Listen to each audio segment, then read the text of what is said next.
بسم الله واللهم صل وسلم وبارك على سيدنا محمد وعلى آله وصحبه أجمعين. كل سنة وانتم طيبين، العيد على الأبواب، ويلا بينا نعمل شوية كحك حلوين كده في البيت يفرحوا كل اللي في البيت كده وياكلوا من ايديك ست الكل كده بطريقة سهلة ومقادير مظبوطة على الشعرة. خلاصة وصفات كتير وحاجات كتير جدا.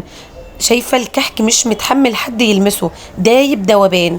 اول حاجه لو هنحشي ملبن هنجيب اي مكسرات باقيه عندنا، شويه فول سوداني، اي حاجه باقيه من رمضان، وهنجرشها كده جرشه صغيره في الكبه ونضيف الملبن بتاعنا. السر بقى ان ما يخليهوش يكتل، معلقه بيكنج باودر صغيره، واحط الملبن واحط عليه روح الموز واحط معلقتين سمنه بلدي حلوين كده واقلب وابتدي اشتغل في الملبن بتاعي اعمله كور. هنا السمنه بتاعتي انا وزنت كيلو و100 جرام. عشان اعمل قد ايه؟ اعمل 2 كيلو وربع دقيق. زي ما انت شايفه كده السمنه نصها بلدي ونصها سمنه نباتي اللي هي روابي. الدقيق بتاعي حطيت عليه معلقه ملح صغيره ومعلقه لل2 كيلو وربع ممسوحه خميره، وهنا معلقه ممسوحه بيكنج باودر. كل المعالق دي يا جماعه معالق الاكل اللي هي العاديه بس ممسوحه بيكنج باودر. وهحط كمان دي المحلب اللي انا وريتهولك من شويه طحنته وهحط منه معلقه كبيره ومعلقتين كبار اللي هي ريحه الكحك. طبعا ريحه الكحك والمحلب والحاجات دي كلها اختياريه. يبقى حطينا ملح. ده بقى اللي بحطه سكر بودر. هحط على الكيلو 60 جرام، يعني بمعادل معلقتين كبار. يعني هنا ال2 كيلو وربع حطي 5 معالق سكر مطحونين، طبعا كلهم مش عرميين كده. هنا السمنه بتاعتي انا خدت نصها دفتها بس وحطيتها على الدقيق، بس للاسف المقطع ده ما جاش. بقيه السمنه يعني دفتها الاولانيه دفتها وحطيتها مع الدقيق بس. دي بقيه السمنه حطيتها عندي على النار، ودي اللي هقدحها او اسخنها حطيت فيها السمسم ويكون ابيض. وبعد كده نزلت بالسمسم بالسمنه بتاعتي السخنه المقدوحه. واهم حاجه في الموضوع اللي هتطلع معاكي الكحك دايب مش كتر السمنه وقلتها، البس يا جماعه، البس ثم البس ثم البس، بس كتير جدا جدا جدا. هنا انا بالعجان بسيت حوالي داخل في الربع ساعه، ما بالك انت على ايدك تبسي اكتر من كده بكتير، يعني ممكن تبسي نص ساعه ولا حاجه. بعد ما بسيت ربع ساعه بالعجان، دي كوبايه لبن كبيره يعني بالمقدار مج الشاي العادي ونص، طبعا على حسب الدقيق بتاعك. هنا لبن على ميه بس انا ضيفاهم في كوبايه واحده، ما بعجنش. انا لفيت لفه شربها العجين ورجعت زي ما انت شايفه كده قفلت. شوفي الخطوه دي معايا، ادي اللفه اتشربها العجين بتاعي. خلاص مجرد ما تشربها طفيت وهكمل كمان لفه.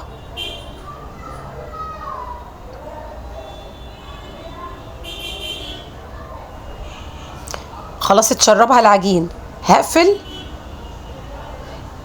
ما تعجنوش يا جماعه، الكحك مش بيتعجن هيقلب معاكي قرص. وده بقيه كوبايه، ده مج اللي هو الكبير شويه ده، يعني بالمقدار العادي اللي عندكم مج الشاي العادي حوالي كوبايه ونص لبن على ميه. وتقدري تحطي ميه بس لو عايزه، وتقدري تحطي لبن بس زي ما انت شايفه كده. لف بس معايا. خلاص كده كده خلصنا عجن. هشتغل على طول، ما بيتسابش لا يخمر ولا اي حاجه. واكد عليكي ان انا حاطه معلقه ممسوحه خميره على 2 كيلو وربع. هنا الملبن بتاعي كورته كور صغيره كده زي ما انت شايفه. حركه معلقه البيكنج باودر ده بتخليه منفوش معاكي، ما يكتلش ويكلكع معاكي في الكحكه بتاعتك. هتبتدي تاخدي تعمليها زي فجوه كده وتحطي فيها العجوه وتقفلي عليها دايره. طب لو الكحك بتاعك شق بعد المقادير دي ما ترجعيش تحطي ميه وسوائل والكلام ده، ادعكيه كويس. افرديها على ايدك القطعه كده وادعكيها، لفيها كوره كويس، هتبقى معاكي حلوه جدا. وابتدي بقى يا ست الكل انقشي بالنقشه بتاعتك اللي انت حباها وبالطريقه اللي تريحك. طبعا قللي العجينه على قد ما تقدري، ما تكبرهاش، كوره صغيره كده، لانه بعد كده بيزيد معاكي وتبقى اللقمه على قد اللي هياكلها. يعني ما تبقاش كبيره وناخد شويه ونرمي والكلام ده وتهدل معانا. وابتدي نقشي، هتبقى كوره ما بتضغطيش عليها ولا حاجه، هي كده كده لوحديها بتفرد. كوره اصغر من الليمونه بكتير. طبعا انتوا اكيد احسن مني في النقش مليون مره، بس ده النقش بتاعي المتواضع.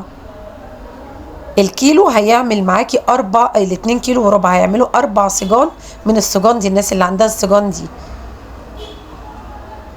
طبعا تقدري تحشيه بقى عجمية، تحشيه عجوة، وعلى العجوة هنعمل فيها نفس الطريقة اللي عملناها في الملبن.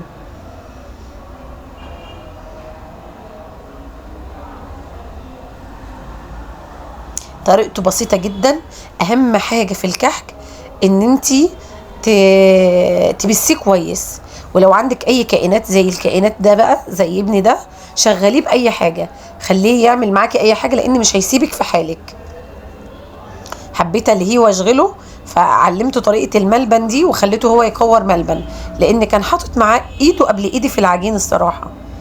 من هنا بقول له كل سنة وهو طيب، ورب يحفظ اولادكم واولادنا واولاد المسلمين يا رب.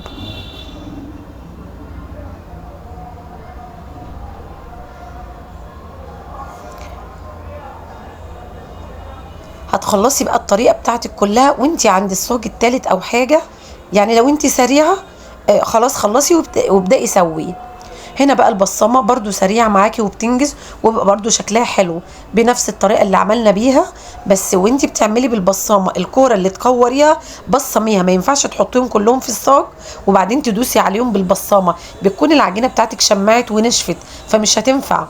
البصمة مش هتأثر فيها، لكن وهي في ايدك وانتي عاملاها كورة اضغطي عليها في نفس الوقت وحطيها.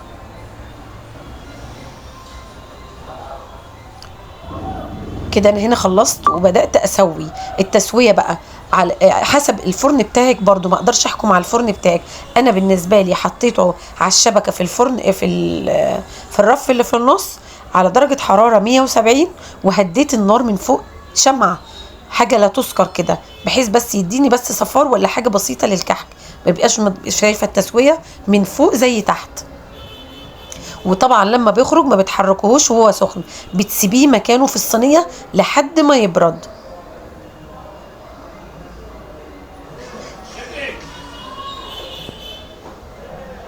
الناس اللي بيبوظ منها الكحك يا جماعة، لو مشيتي على نفس الخطوات ونفس المقادير، ولو ما عندكيش عجان مش مهم خالص. اهم حاجة في الموضوع ان انت تبستيه على ايديكي. منين ما بستيه على ايديكي فالموضوع هيبقى ناجح بنسبة 100%. اديله حقه في البس، هيطلع معاكي كحك ممتاز. وما تعجنوهوش لما تيجي تحطي السوائل، كل ما يتشرب منك ما ترجعيش تحطي. زي ما انت شايفه كده الحمد لله مفيش كحكايه باظت ولا اي حاجه، والكحك طعمه اكتر من رائع. يا رب يكون الفيديو عجبكم واكون افدتكم. وان عجبكم الفيديو ما تنسوش تعملوا لايك وشير عشان غيركم يستفيد. المقادير غاليه يا جماعه، ولازم نذاكرها كويس جدا قبل ما نبتدي نعمل اي حاجه. وكل سنه وانتم طيبين.